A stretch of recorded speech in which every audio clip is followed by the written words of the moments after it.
como você falou, um final de semana aí que mexeu com o mundo, né? Havia aí toda essa expectativa se o Biden ia ou não renunciar. E, na verdade, isso começou lá no dia 27 de junho. Tenho certeza que a sua audiência deve lembrar daquele debate, né? Sim. Do Biden com o Trump, que foi inacreditável, né? Eu acho que vira aí um estudo de caso, né, para times de assessoria política, etc. Poderiam ter deixado o Biden participar daquela maneira. Com certeza, ele naquele dia ele estava com algum problema, efetivamente, físico. Depois alegou aí problema de viagem, gripe, etc. Mas aí entra a assessoria política, né? Aí você vendo que o teu chefe, né, que o seu candidato ali não tá legal, cancela. Porque aquilo foi um fracasso para a campanha do Biden, né? A partir daquele dia 27 de junho, acho que realmente ficou desenhado que o presidente americano não tem condições de concorrer, não tinha condições de concorrer, e toda aquela pressão em cima dele, né? E me surpreendeu muito a pressão, inclusive, da mídia americana, que é favorável ao Partido Democrata, aí, historicamente, e especialmente contra o ex-presidente Trump. E quando eu vi essa mídia americana falando claramente, de que, assim, dando a entender claramente do fracasso daquele debate, de que o Biden não tinha condição, aquilo ali realmente me surpreendeu. Eu senti que ali o barco estava indo, né? Estava indo para o brejo para o Biden. Então, esse 27 de junho eu acho que é um dia importante. Sempre que a gente for falar de eleição dos Estados Unidos, a virada, né? Esse dia, essa data é um dia importante. E logo depois, pouco depois, tivemos aí o evento do atentado contra o Trump, Isso. né? Esse atentado contra o Trump também foi outra, acabou sendo uma facada do Biden também, né? Porque, obviamente, aquela cena do Trump sobrevivendo ao atentado e aquele gesto dele ali no final, juntando uma coisa com a outra, mostrou que a semana seguinte do atentado nós já percebemos que o Biden, a pressão dele, principalmente problemas até democratas tradicionais, né, não querendo, sugerindo ao Biden não concorrer às eleições, desistir da campanha, mas principalmente, Glauber, o pessoal dos recursos, né? O pessoal, os investidores americanos que estavam apostando na campanha do Biden, dando dinheiro efetivamente, né? Os contribuintes da campanha, digamos assim, e retirando, né, o seu apoio. Então, eu acho que o evento 27 de junho foi um sinal claro de que o Biden não tinha realmente condições físicas mesmo de continuar e mais 4 anos, né, na presidência. A facada. O atentado contra o Trump marcou muito, porque, obviamente, saiu toda a mídia, isso reforçou a imagem do Trump. E ele acabou pegando Covid, né, na semana passada, quarta-feira, saiu da campanha, foi para Delaware, o seu estado, e ali eu já vi muita indicação de que nesse final de semana poderíamos realmente ter aí a desistência do Biden. Muita pressão de democratas importantes, né, de políticos democratas, muita pressão da mídia mesmo, vendo que ele realmente não tinha condições. Então, no domingo, ele fez uma carta, publicou essa carta em redes sociais, divulgou rapidamente, na tarde do domingo, essa carta foi divulgada. E interessante também, se a gente for olhar com calma, né, que nessa carta ele não fala imediatamente da Kamala Harris, que é a vice-presidente dele, né? Mas logo depois, ele também em redes sociais, ele postou digamos assim, um endosso, né, uma confirmação de que a Kamala Harris, que é a vice-presidente dele, é a candidata dele para o Partido Democrata. E aí é importante explicar para o pessoal o seguinte: isso não é normal. Né? O último presidente dos Estados Unidos que, em mandato, não deixou de se candidatar à reeleição foi o Lyndon Johnson nos anos 1960, né? Na época da Guerra do Vietnã, etc., ou seja, 50 anos atrás. Então, isso é uma coisa que não é normal, realmente. E agora o Partido Democrata está num impasse, né? Como que vai fazer? Porque a convenção formal, que é onde realmente formaliza o candidato do partido para concorrer, só vai acontecer dia 19 de agosto.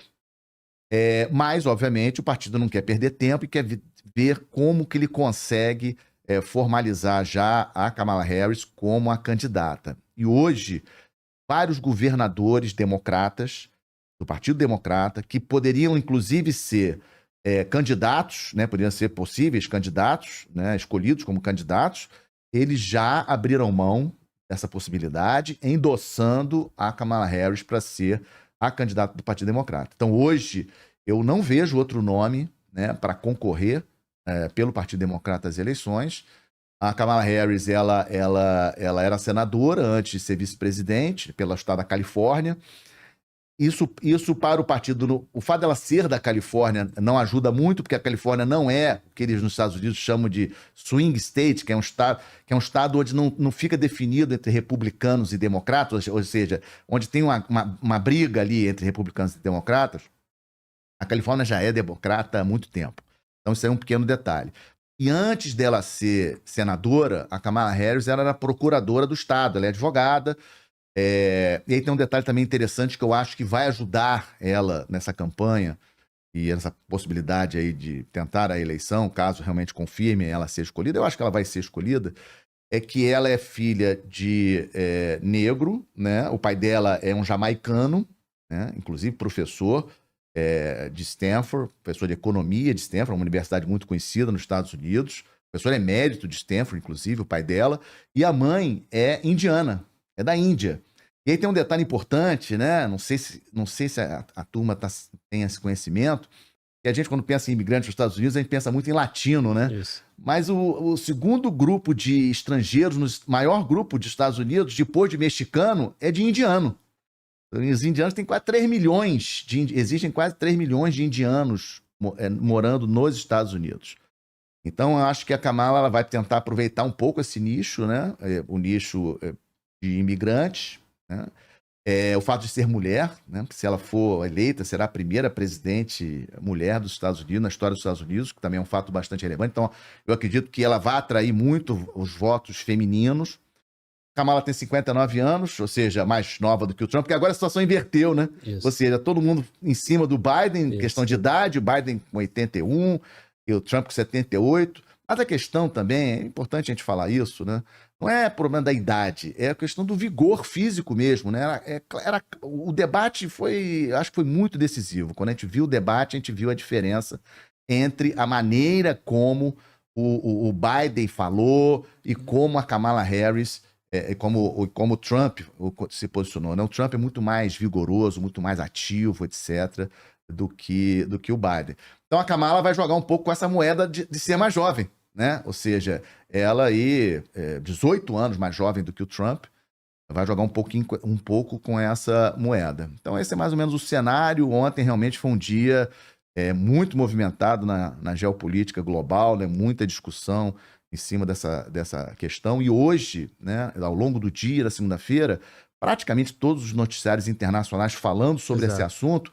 E um dado de agora à noite interessante também para os seus ouvintes, mais de 80 milhões de dólares de novos apoiadores. Não, em dólares. Sim, 80 milhões de dólares dos apoiadores para Kamala Harris. Em 24 horas, recorde histórico americano, 84 milhões de dólares. Foi o último número que eu vi antes da gente começar. Ou seja, realmente é um número bastante significativo, né, para um espaço de tempo tão pequeno. Sim. De novos doadores, né, 84 milhões de dólares. Isso é um bom sinal para Kamala Harris. Fatalmente, os democratas, e principalmente os anti-Trump, isso também tem nos Estados Unidos. Tem muita gente que não quer o Trump eleito nos Estados Unidos. A galera que se chama de independente, tem muita gente que não quer o Trump eleito. E realmente a Kamala mostrando esse lado, por ser mais jovem, etc., mulher, eu acho que ela tem algumas coisas, ela deve ser, na minha avaliação, uma adversária mais complicada para o Trump nas eleições que vão ocorrer no dia 5 de novembro. Bom, se por um lado o Biden enfrentava dificuldade de credibilidade, né, de apoiadores bancando a campanha, em 24 horas ela já mostrou uma força, né? Sem dúvida. Outro ponto que também pesava sobre o Biden era o fato dele não estar em condições de governar, né? Há quem já tenha certeza que ele não tem condições de governar hoje e dirá nos próximos 4 anos. Inclusive, com a desistência dele, eu vi que aumenta uma certa pressão para uma renúncia, né? Porque assim, se ele, declaradamente não tem condições de disputar o pleito eleitoral, como que ele vai levar isso aí até o final de 2024. Exatamente, né? E hoje, pela manhã, o presidente da Câmara dos Deputados nos Estados Unidos, que é republicano, ele falou claramente isso que você disse. Se o Biden não tem condições de ser candidato pelo Partido Democrata, ele não pode ser presidente hoje. Isso. Ele teria que renunciar. Isso gera uma outra crise, né? Antes também de nós começarmos o programa, recebi uma mensagem dizendo que a Kamala Harris estava voando para Delaware para se encontrar com o Biden. Aí já começam aquelas teorias de que o Biden talvez possa renunciar à presidência dos Estados Unidos.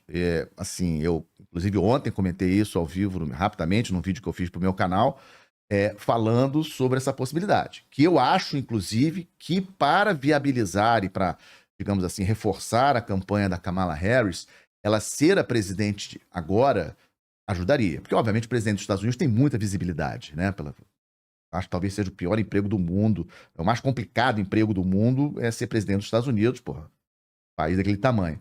Então, acho que isso é uma possibilidade. Ou seja, muita gente talvez pressione o Biden a renunciar da presidência. Ou seja, que já vai ser mais um fato novo, né? Ou mais um fato, né? Primeiro, ele disse que não. Ontem, ele, na carta, disse que vai prosseguir, vai completar o governo dele, vai completar o mandato dele. Mas essas críticas, não apenas de alguns políticos, por enquanto da oposição, né? Alguns políticos republicanos estão falando isso, que o Biden não tem condições de ser o presidente, né? Já que ele não pode se concorrer à reeleição, ele não pode ser presidente. E então vamos ver aí ao longo da semana como que essa pressão aí bate no Biden. Mas eu acho que para dar mais visibilidade para a Kamala Harris, eu acho que são duas coisas. Primeiro, a questão do partido realmente endossar, né? Por exemplo, o ex-presidente Obama, até a última vez que eu olhei, não tinha endossado, né? Ou seja, ainda não endossou o Obama, que é um nome fortíssimo no Partido Democrata, ainda não endossou formalmente a Kamala Harris como a candidata do partido. Isso aí é ruim. Então, primeiro, o Partido Democrata precisa se juntar, ou seja, realmente precisa estar unido em torno do nome dela. E segundo, essa possibilidade de renúncia do Biden, que eu acho uma possibilidade razoável. Não descarto essa possibilidade de acontecer, não. E aí, assim, por um lado, né, se é bom para ela ter exposição, também tem um lado negativo que o Trump vai bater porque vai ser atual presidente, né? Vai. Então, se o Biden sai, aquele escudo de pancada perde, né? Porque ela fica muito mais... Verdade. Vamos botar, ela tá virgem na disputa, Verdade. né? A partir do momento que ela se torna presidente, aí a pancada vai toda nela e talvez o Trump prefira, né? Esse cenário do que entrar alguém assim, limpo, né, na disputa. Um ponto que me chamou a atenção é o fato de, se o Biden já apresenta incapacidade há muito tempo, será que já não é ela que está tocando o governo como vice? Tem gente que fala no Obama, né? Que por trás ali quem dá as regras é o Obama, né? Mas qual é o papel dela como vice, né? Ela tem uma força, ela tem uma presença? Olha, por tudo que eu tenho visto, uma coisa é o que a gente vê em termos de algumas posturas do Biden, algumas falhas do Biden, a questão física dele, etc. Mas, assim, o Biden é um político muito experiente. O Biden está no Congresso americano desde o início dos anos 70. 73, se eu não me engano, que o Biden foi a primeira eleição a deputado do Biden, foi em 1970. Ele foi vice-presidente do Obama por 8 anos. Então, assim, sem sombra de dúvidas, um político muito experiente. Uma coisa é você ali no seu dia a dia, postura no palanque, questão física de você subir escada, descer escada, subir em palanque, descer em palanque. Isso é uma coisa. Outra coisa é o cara estar em condições mentais de decidir.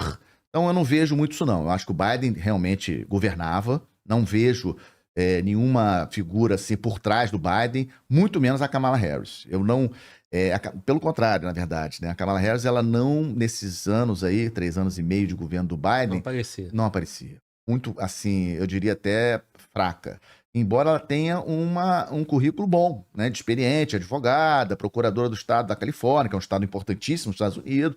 Mas ela, como vice-presidente, ela é, assim, muito apagada. E aí, isso aí que você falou, essa possibilidade que você falou que é muito boa, será que de repente não é melhor deixar a Kamala Harris escondida ali, só como candidata, e o Biden como presidente? Você está certo nisso? Aí é uma questão daqueles que realmente conhecem bem a Kamala e para saber se ela tem condições. Ou seja, eu sou ali do inner circle, né, no círculo fechado ali dos democratas, e eu conheço realmente a capacidade, porque a gente fala daquilo que a gente está vendo, né? Mas a gente não conhece ela no dia a dia. Nos bastidores. Então a galera que conhece melhor a Kamala Harris vai dizer assim, olha só, ela realmente tem condições. Porque a figura do vice-presidente é uma figura normalmente apagada, né, que não aparece. Então talvez, se ela assumisse a presidência, ela teria mais oportunidade de mostrar as suas qualidades. A questão é, ela tem essas qualidades para mostrar ou vai queimar o filme, como você falou, já saindo como presidente agora e o Trump batendo em cima dela, que isso aí... Mas isso aí vai acontecer de qualquer maneira. Seja ela somente candidata, mantendo a vice-presidência, ou ela como presidente já no lugar do Biden, caso ele renuncie. Eu acho que isso vai acontecer de uma maneira ou de outra. Em termos de qualificação, principalmente para o debate político, eu hoje eu não vejo nenhum candidato melhor do que o Trump. O Trump realmente, em termos de debate, de palco, de capacidade de fazer, por exemplo, um tete-a-tete, digamos assim, é muito difícil de bater o Trump, né? Ele tem aí, até pela experiência dele de televisão, etc., o Trump tem uma capacidade de palco realmente muito grande. Eu até acho que o Partido Democrata tem que avaliar com muito cuidado a possibilidade de jogar a Kamala Harris para fazer debate com o Trump. E para fazer debate com o Trump não é fácil. Você tem que ter muita estrada, muita rodagem para você chegar ali no palco e naquelas questões ali ao vivo, ali hot, né? Um calor ali da discussão, você conseguir dobrar e ganhar do Trump num debate. Então esse também é um outro ponto importante. Vamos ver. Primeiro vamos ver se o partido realmente fica em torno da Kamala Harris, né? Se confirma ela. Como eu falei, a convenção democrata só dia 19 de agosto, então a partir disso, muitos políticos americanos, jornalistas americanos falam que as eleições nos Estados Unidos elas começam realmente a ganhar fôlego a partir do início de setembro, porque nós estamos nas férias nos Estados Unidos, né? Julho, agosto, mês de férias. Então eles falam que realmente a campanha política nos Estados Unidos ela engrena mesmo em setembro, outubro, as eleições dia 5 de novembro. Então eu acho que é ali que nós vamos ver quem é a Kamala Harris, se confirmar, mas eu acho que vai confirmar ela como candidata democrata para as eleições. Muito bom. Tinha muita suspeita por que o Biden foi escolhido, né? Se ele já apresenta uma idade avançada, questões cognitivas, assim, né? Suspeita da capacidade dele, né? De tocar o país, que dirá participar de uma disputa com o Trump, né? Então, eu escutei numa análise, num podcast nosso, que foi o professor Vale, aí ele colocou um ponto pra gente, eu julguei bastante interessante, quando ele falou assim, bom, se você já sabe de um desafio que tem pela frente, aí mais ou menos nas palavras dele, a mensagem é essa, você vai encarar o Trump, é melhor você preservar o teu candidato ou você já expor ele já na largada? Então, assim, o Biden, quando ele é mantido, talvez seja para que ele tome as pancadas iniciais, crie aquele desespero em torno de outro nome, né? Tanto é que você mesmo diz, né? A imprensa americana, ela tem uma tendência a apoiar os democratas. E aí, houve toda uma pressão para que, calma aí, pô, tira o Biden daí, porque eles estão vendo, não tem condições, vão perder, e eu não quero que perca, eu não quero o Trump. Então me ajuda, me dá um candidato mais forte. Foi isso. Só que tem esse ponto de preservação, né? Então, você deixa o Biden na disputa, enquanto isso você está preservando o nome que você quer de verdade. Resta saber se esse nome é a Kamala ou se tem uma outra carta aí que tá bem quietinha, escondida, que vai ser só no dia 19 de agosto. É isso? 19 de agosto. 19 de agosto as convenções. Olha só, eu acho que o Biden é uma figura central nisso, né? Ele queria, de novo, né? O Biden é muito experiente, tá no Congresso americano desde o início dos anos 70, e o Biden queria realmente a reeleição. A minha avaliação é que ele queria, pode até ser que alguns democratas tivessem essa ideia, mas ele mesmo, Biden, e falam muito da esposa dele, a Jill Biden, a esposa do Biden, muita influência nessa posição dele de querer a reeleição, de brigar contra o Trump. E eu acho que o que realmente foi desastroso para a campanha do Biden, que levou a essa decisão dele de a reeleição, digamos assim, foi o debate do dia 27. Aquele debate, Glauber, é fundamental para a gente entender essa decisão do Biden, porque aquilo ali, a quantidade de vezes que aquilo ali foi repetido e as cenas foram mostradas, etc. Naquele debate, efetivamente, o Biden mostrou que não tinha condições de prosseguir. E essa teoria de ter um nome escondido, eu não vejo. Muita gente falou da Michelle Obama, né, a esposa do Obama. Eu ia te perguntar isso. Muita gente falou da Michelle Obama, né, mas, sim, não sei. Aí você vai dizer assim, Leonardo, pode ser que o fato do Obama ainda não ter endossado a Kamala Harris é justamente porque ele tem a carta da Michelle Obama. Mas aí por que os outros governadores democratas hoje endossaram a Kamala Harris, entendeu? Então eu acho que pode ser, sim, que existe uma divisão dentro do partido democrata, isso aí eu acredito, eu concordo com você. Nem todos os democratas estão convencidos que a Kamala Harris é o melhor nome, isso aí eu tenho convicção, isso aí é verdade. Mas é aquele tal negócio, essa altura do campeonato, e agora o Trump já bem estabelecido, já confirmado, já escolheu o vice-presidente, você ainda ficar na dúvida qual o seu candidato, no caso dos democratas, quanto mais tempo passar, pior. Né? Então eu fico pensando, não sei, pode ser que tenhamos uma surpresa aí para até a convenção do dia 19 de agosto, mas eu acho que a candidata vai ser mesmo a Kamala Harris. Vamos aguardar. E também mostra uma certa falta de unidade dentro do partido, né? Então, essa dificuldade de união em um nome, né? Esse racha já prejudica, né? Agora, sem dúvida. A Michelle Obama não seria também um nome mais pesado, porque carregaria o Obama junto e o Trump também com todos os elementos para bater? Ela não tem experiência política, é só é primeira-dama, no caso, né? Como é que seria aí a tua análise? Eu acho que a carta da Michelle Obama seria uma carta muito arriscada. Como você mesmo falou, a experiência política dela é como primeira-dama. Ela não tem experiência. A Kamala Harris pode não ser o nome ideal dos democratas, mas ela é vice-presidente há 3 anos e meio e foi senadora antes. Então ela tem uma experiência política que a Michelle não tem. Então, assim, obviamente, os Estados Unidos, nesse aspecto, eles são profissionais. Eles estão fazendo várias métricas, né? Várias ali, pesquisas de opinião ali, de bastidores para verificar a viabilidade do nome da Michelle Obama. Eu acho que a Michelle Obama poderia sim ser uma candidata, mas hoje, por tudo que eu estou vendo, concordo com você, mostra uma divisão do Partido Democrata. O fato do Obama não ter endossado imediatamente ontem ou hoje o nome da Kamala Harris, para mim, mostra claramente a divisão do Partido Democrata e que ainda tem gente no Partido Democrata que acha que a Kamala Harris não é o melhor nome para disputar contra o Trump. E aí a Michelle Obama poderia... A gente não sabe os bastidores, né? Pode ser que o Obama já tenha até lançado nos bastidores o nome da esposa e, de repente, esse nome não teve a repercussão que ele gostaria dentro do partido. Ou seja, os outros caciques do partido... Porque, como eu falei, o governador da Califórnia, que é um nome forte, inclusive era um nome até cogitado para substituir o Biden, o governador da Califórnia ontem já endossou a Kamala Harris. Então, assim, ele, um nome forte, o governador da Pensilvânia também, um outro governador democrata, também endossou hoje a Kamala Harris. Então, eu realmente, por tudo que eu estou enxergando, eu acho que devemos ver o Obama endossando o nome da Kamala Harris nos próximos dias para ter essa unidade do partido em torno de um mesmo candidato e dar tempo aí de fazer a campanha, etc., e expor o nome dela e ter toda a máquina do partido para a questão das doações, etc. Então, eu acho que vai ser Kamala Harris. Vamos ver. E o primeiro sinal foi positivo, né? E hoje, são os financiadores. 84 milhões de dólares, um recorde. 24 horas. É uma coisa impressionante. Isso mostra, eu falo, os Estados Unidos é uma máquina. Os Estados Unidos é 1/4 do PIB global. Pega toda a economia do mundo somada, os Estados Unidos é 1/4. Sim. É muita coisa, né? Sim. Os Estados Unidos é uma potência.